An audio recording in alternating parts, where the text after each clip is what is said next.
Hello, everybody. Welcome back to Make It Simple TV. Now, this is the online TV show where Andrew, my co-host, and myself bring in our inner circle of experts from all over the world to talk about how they've gotten through their biggest business blunder and also some great inspirational tips for you to take away and start implementing in your business as well. So I'm Heather Porter. I'm one of your co-hosts, and of course I am joined by my other co-host, Andrew. Welcome back.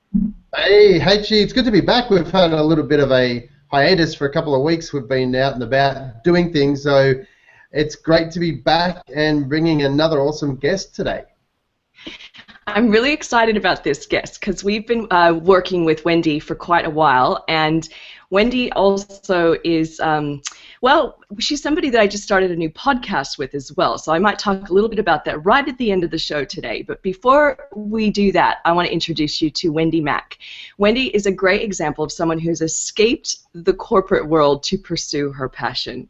She threw in the towel on her job as a senior marketer for large financial companies to follow her heart as a fashion stylist.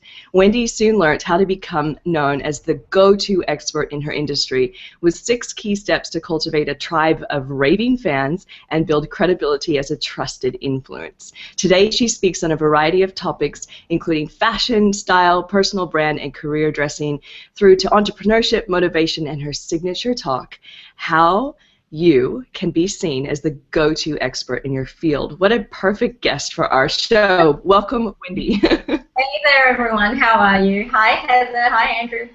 It's good to have you on the show. Yay. So, Wendy, what we like to start out with is we want to know, why did you choose what you're doing right now in your career? Gosh, honestly, it was, like, people look at me and they think, oh, you became a fashion stylist, so it must have been because you love fashion. And the truth is, although I love clothes and shopping like most women, I didn't have like this great burning desire to work in fashion or for fashion. The thing that actually got me into the field was I saw a gap. I saw a gap in the market for affordable, accessible stylists for the everyday woman. So at the time when I started, stylists were not readily available as a service for the general public. You know, it was something for celebrities or really rich people. So I saw a gap, and that's really the reason why I did what I did.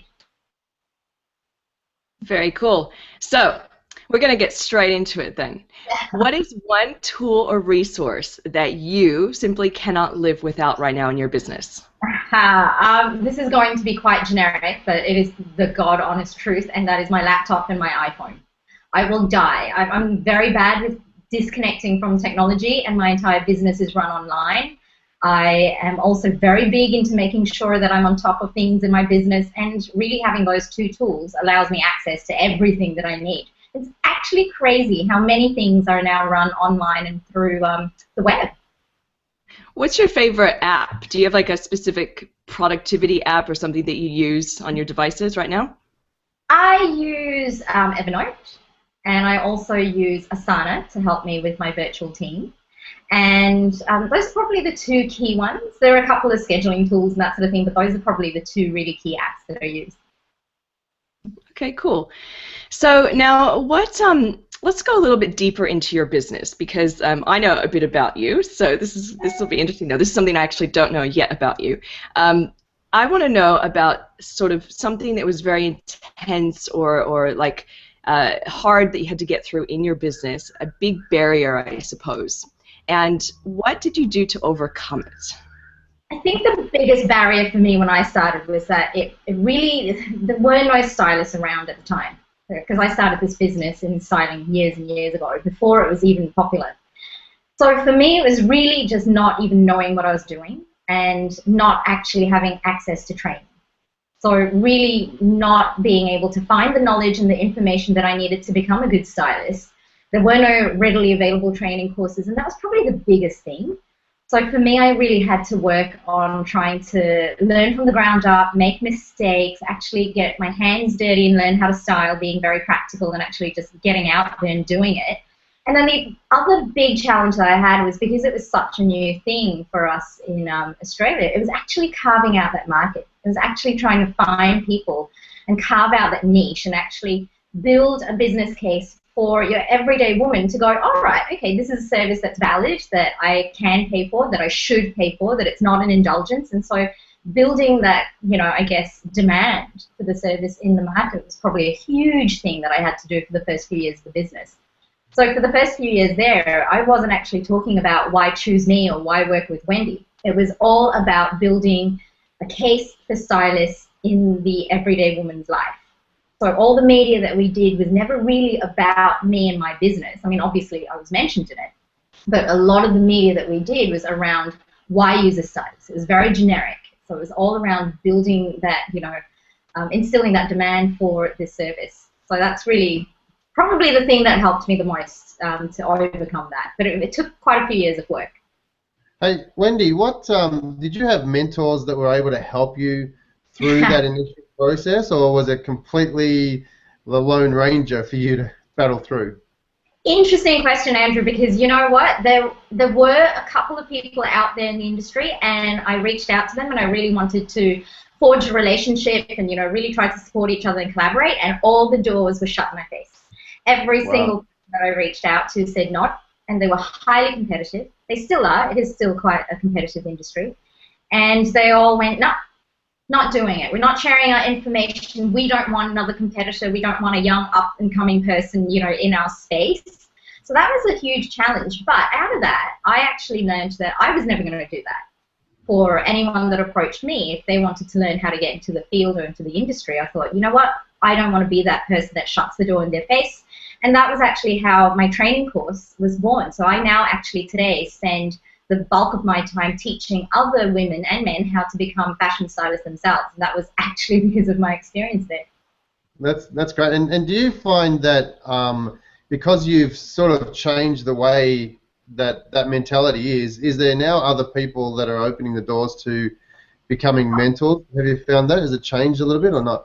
I was one of the first, well, actually, I think I was the first personal stylist that was Australian-based to actually start a training course like that a number of years ago. And ironically, a couple of my competitors who did shut the door in my face when I reached out to them at the start of my career have now got their own versions of their own training course, because I think they saw an opportunity there. They saw what I was doing in that space, and so want to jump on the bandwagon, which is all cool. The more competition, the better. I think it keeps us all on our toes. Yeah, what I loved about what you said is how you actually started by educating the need to have what you had to offer, because you were sort of stepping into new, unknown territory. How did you go about that? I mean, was it online? Was it events? How did you actually start to educate the market? The first thing was, I think, with my own business marketing and communications, I made a very conscious decision to make all of the content very generic around that education piece. So when you landed on my website, for instance, you never saw, oh, this is Wendy and here's a background, why choose Wendy and why work with Wendy. There was none of that. It was just completely, here are the reasons why you might want to use a stylist, and here's how to pick a stylist, and here are the things to consider when you do think about working with a stylist. So it was all very much focused on the education piece. So I made a very conscious decision to make sure that all the content that you saw when you first got to me was all about that education piece. The other thing too is it was a lot of media. So I did a lot of PR and media, and we really tried to make sure that we got out there and actually had a lot of information that helped the market to understand what the service was and did. And there were workshops as well. So I did a couple of really, very affordable and accessible workshops just to get people through the door. And I also taught. I actually went around to a lot of community colleges, and I actually taught a lot of workshops. And that also helped to get the value of the service out there. Hey, Wendy, since you started, obviously you said there was no stylists in Australia around, so it was a pretty new concept. And you talked about the famous people, the rich people, that sort of stuff. What sort of clientele, not necessarily through your trainings, but what sort of people now are taking up the opportunity to engage a stylist? What sort of industries are they in, and is it cross-sectional, or is it still specific to certain types of industries? No, it's a real cross-section now, and especially today where the service is now becoming a lot more accessible, popular, and it's a bit more common, I guess. So you've got the likes of your Westfields and all of your retailers starting to push their own styling services. So that's made it a lot more commonplace. So We're seeing a big cross-section of people. We've got men, we've got women. The majority are women, obviously, that use it. But we get people that are in corporate that may have had a promotion. We get women in business that are really aware of the fact that they need to work on their brand and their image. And we also get, women who've become mums, and all of a sudden their lifestyle has changed, their bodies have changed. And we also get a lot of more mature ladies who have, suddenly realized that they don't really want to dress they don't want to dress like their grandma, but they also don't want to dress like they're 21. So we have a huge variety of people that use this. Now, you had a high-powered corporate job for a while. What advice do you have for somebody that's in corporate, that's watching this right now and thinking, wow, I would love to go out there and start my own business and do my own thing? What can you tell them to do when they're sitting there thinking they're struggling with this idea? I think there's a couple of things that you should do. And the first one is definitely do your research. And I'm sorry, I've got a cat that I'm also struggling with in this hangout. So she's probably going to do a guest star appearance in a second. We want to see her, so that's good. Go ahead. So the first thing is I say research. I think a lot of women underestimate the value of really researching this industry or business that you want to get into, and then also looking at the amount of money that you need. And whatever the amount of money it is that you think you need, double it. And also the amount of time that you think you'll need to really get your business up and going and to the point that it is, self-sustaining, triple that timeline. So double the money, triple the time that it'll take. And the other thing too for me is don't wait too long. Even though you need to do the research and you need to do the planning, don't overthink things in terms of, I think people get gripped by fear and wonder whether this is the right thing to do, or is it the right time, or they make excuses like, no, I'll wait for another year, or I'll do that, and then next thing you know, it's like 20 summers later and you still haven't done anything about it. So I always say my personal mantra is just hit go. Sometimes if you're not feeling ready, you still have to hit that big green button and just go. Good one. And you were just talking about your personal mantra. That's actually one of our questions, so might as well just jump into that now. What is your mantra that keeps you going during those harder times in your business? It's a tough one, because there are real down days sometimes. And Heather, you and I have talked about this as well, just through working together. But there are some really tough days as an entrepreneur, and it is hard to sort of see the light. But I think for me, it is one step at a time. So when I start to get a bit overwhelmed or I'm really starting to get down, I have to take it back to basics and go, you know what, let's just think about the next step. Let's not worry about all of those other longer term plans and strategies and get, overwhelmed by that, but really just think about what is literally the next step, and let's just work on that and get through that. Cool. All right, so let's get stuck into 3 simple tips. This is what we're known for. This is where we get to extract your glorious expertise upon our viewership. So what we want to know, 3 simple tips that you can share for anybody to implement into their business based on your expertise. Well, it's obviously my expertise runs across a few different areas. So if we're looking at the styling piece, I think my first tip is to really actually ensure that your personal brand matches your business brand. And I think that a lot of people underestimate the value of image. And it's not to be, really superficial about it, but it is hugely important to get the right image that aligns with your business brand, because at the end of the day, people make a lot of judgments, whether you like it or not, about whether to work with you, whether to hire you, whether to engage you as a speaker, whether to do a JV with you. And a lot of what we're using to gauge that and to make that decision is on your public persona and image. And so I think the two really have to align there. So that's probably my first tip. The second one, probably in terms of building a business, is, I personally am a huge fan of outsourcing.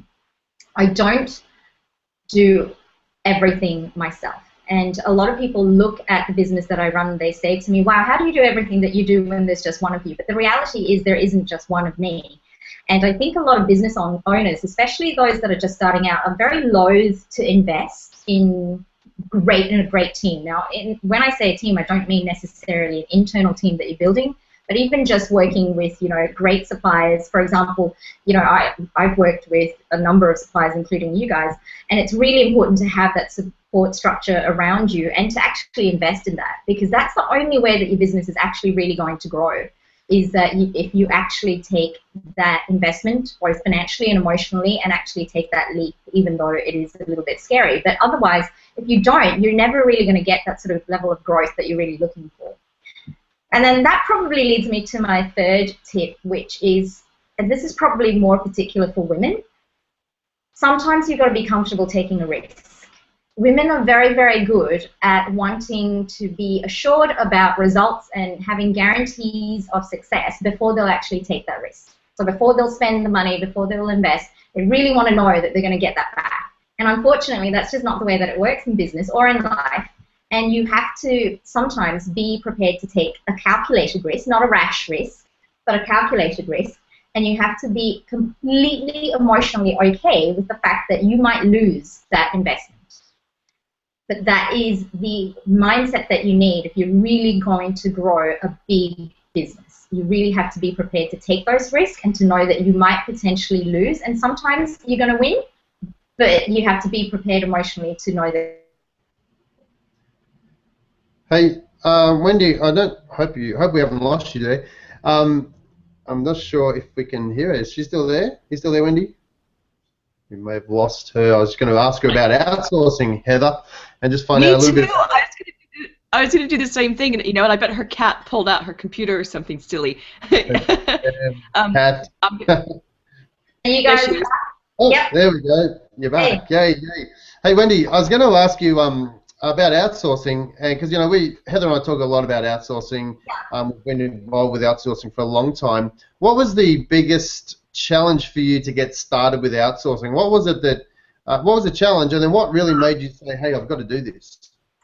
Oh, okay. So the biggest challenge for me was that I knew I needed to build a list, and I also knew I needed a whole bunch of automation to have in my business. I was just stuck in that phase of having to manually process everything, and it just wasn't making sense. All I was doing with my time was like literally sitting there inputting names into like a freaking Excel spreadsheet or something crazy, and it became clear to me that that just was not the best use of my time.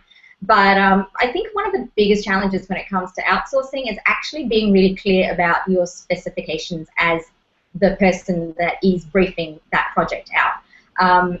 And that's probably one of the biggest pieces of advice that I would say, is that you have to be really clear as the business owner what it is that you want and exactly, the parameters and the scope of what it is that you're outsourcing. So exactly what areas of work are you handing out, and I guess what I'm trying to say is don't be generic about it. If you're going to outsource, people say, oh, I'm going to get someone to work on my website. Well, exactly what is your website going to look like? How many pages is it? What's the functionality?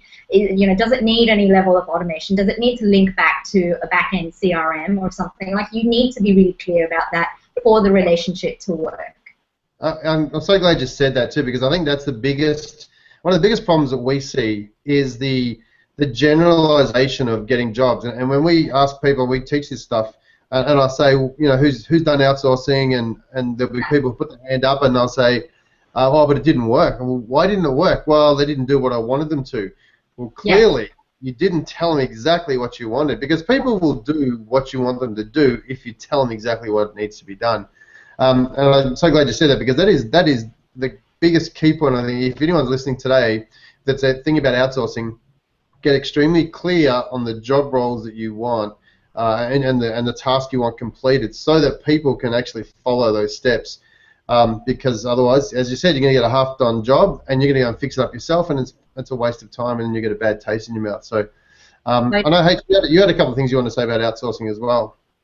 Oh yeah, all I wanted to say was that I know Wendy in a lot of different facets, but the one thing that we've worked together and we've helped her with her website, and one time she said to me, am I a really bad client? And I actually said, no, on the contrary, you're one of the best clients we have ever seen in the 4+ years of doing this. And the reason why, Wendy, is because you, like you said, you are very clear. You know exactly what you want. And I think that that's the big takeaway from this conversation for anybody looking to build a team, is don't build a team until you actually know what you want and what your market is and where you're going and what the product and services that you're offering. But I do, I mean, I have to say, I do feel sometimes like I'm a bad client because I do think, oh my gosh, maybe I'm being overly sort of pedantic about stuff and maybe No, I'm overly controlling. I But I think a do, lot of people can learn from what you do, how you do it. Go ahead. I was just going to say, thank you, by the way, but I do think that it does come from needing to take a level of interest in your business. So although I outsource and although I, don't want to do everything myself, I also have invested an amount of time to sort of educate myself around how things work on the back end and the sort of systems. I mean, you guys recommended a system to me to manage my back end, and although I don't really want to know how it works completely, I have taken a little bit of interest in terms of roughly how it works, and I think that helps to get specific. So I think the danger is when business owners sort of just go, you know what, I'm going to outsource and I'm just going to completely not have any interest in what it is I'm outsourcing because that's their job. So I'm just going to take this lump of work and I'm going to hand it over, and then I'm just going to go, well, it's your problem now. That's the danger, I think. I think that's great, great, Wendy. You say that because people will do that all the time, and they'll just say, "Oh, I don't want to know about it." But there is a degree of something. You have to know something in order to know whether you're getting good work back or not. Otherwise, this is people taking advantage of you. You get these outsourcers out there who will just say, "Well, if you don't know the difference between good and bad, then bad is easy for me to serve up. I'll give it to you and charge you full price." So you do have to know some sort. I know you don't have to know the nuts and bolts, but you have to know at least what is possible and what does a good result look like. That way you can at least Yeah, make an educated decision. absolutely. It's kind of like accounting, right? And your finances as a business owner. Not all of us love numbers. I know I don't. I really hate having to reconcile my GST and everything, but you've got to do it and you've got to know it. So there are going to be bits of your business that you don't enjoy really getting under the hood, but in order for you to actually run a great business, you've got to know something about it. Absolutely, yeah, absolutely. So Wendy, give us an idea of what would you like to be known for? Oh, that's a pretty big question. You know what? I'm not ashamed to say that I really haven't quite nailed that one just yet. I know I want to be known as the person that blended style and entrepreneurship for women in business.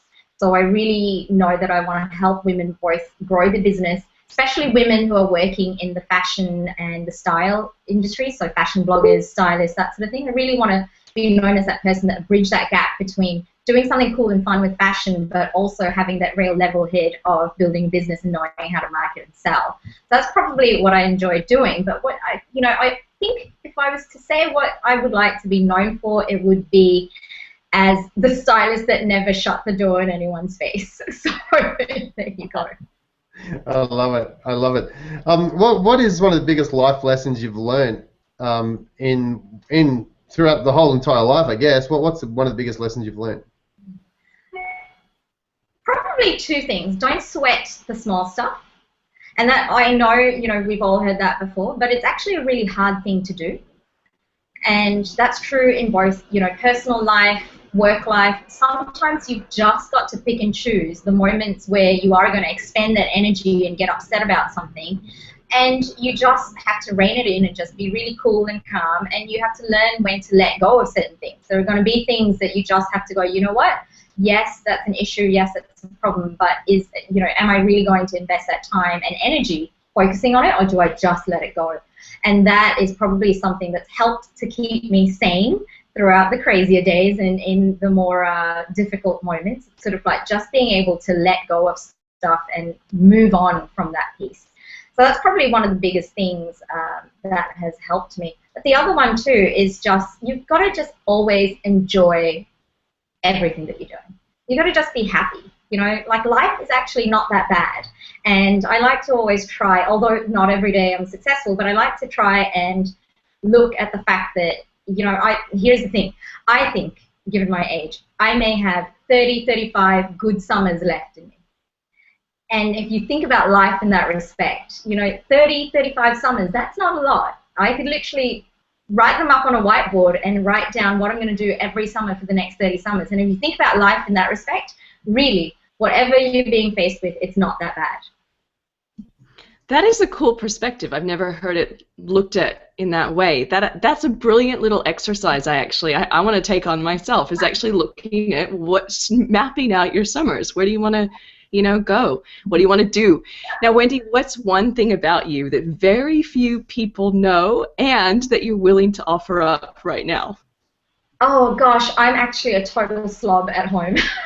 Everybody looks at me, and I'm really well put together in the public eye in terms of, how I dress and that sort of thing, because that's my job, obviously working in style. But really, when you come to my home, I am the biggest. It's just terrible.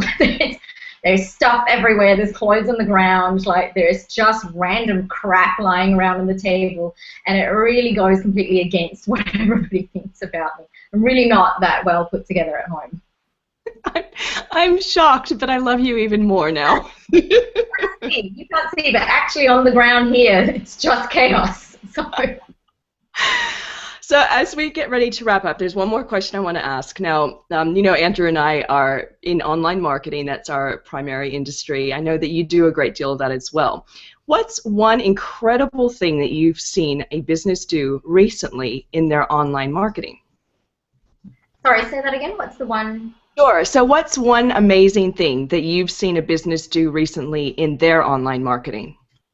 I am not going to name the business, but I have seen one particular business that has done an amazing job of cultivating a tribe, and very, very quickly. So I think that the biggest key with online marketing, no matter what you do, it's all about building that following. And without the following, whatever you have going on in terms of your marketing, whether it's online or offline, really doesn't count for much.